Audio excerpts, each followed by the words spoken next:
Imana iradukunda, ishobora gukora vyose, ikagira umugambi, ikikazanura nyene kugira ngo umwana w'umuntu agaruke mu migenderanire n'Imana. Muri uwo mugambi rero Imana irarondera ibikoresho. Uyu mugambi ujya wo gucungura umwana w'umuntu wabaye umugambi munini kandi n'ibikoresho byabaye byinshi.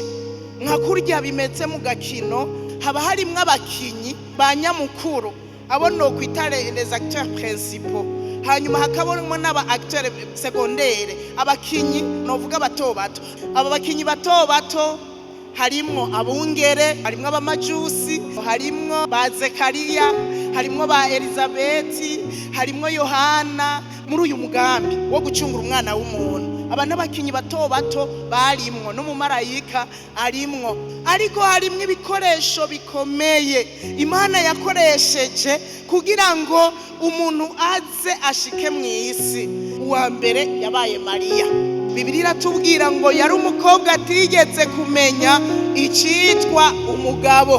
Baba bashatse kutubwira ko yari umukobwa akiri isugi, yari umukobwa atiyanduje mu bakobwa bo mu runganwe rwiwe. Imana iramutoranya kugira ngo imukoreshe muri uyu mugambi udasanzwe wo gucungura umwana w'umuntu. Hanyuma yongera itoranya n'uwitwa Yosefu.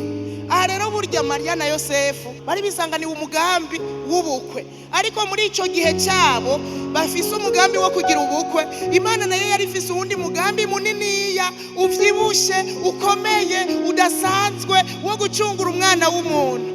Hanyuma uwo mugambi w'Imana ucuraza uhakwa kumira umugambi wa Yosefu na Mariya. Yosefu nawe Bibiliya yatubwira ko yari umugororotsi, yubaha Imana ku buryo abantu batanguye kunuganuga bati wa mukobwa wakoye yitwa Mariya afise inda. Bitangura kuvugwa mu gisagara, bitangura kuvugwa mu kibano, na Yosefu baragenda baramubwira bati wa mukobwa ukoye afise inda.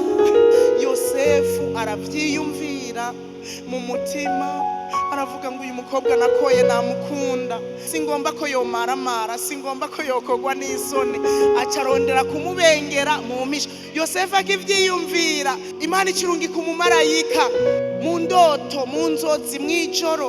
We Yosefu, erega Mariya indafise si y'umugabo n'umwe, si y'umusore n'umwe, ariko n'inda ya mpwemu yera.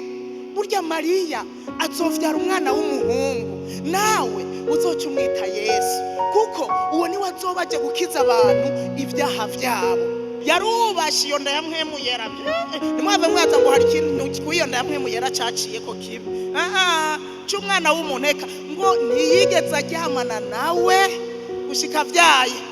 Je naramukunze Yosefu, yabaye igikoresho ciza, igikoresho cyubaha Imana, gitinya Imana, igikoresho kigororotse. Haleluya.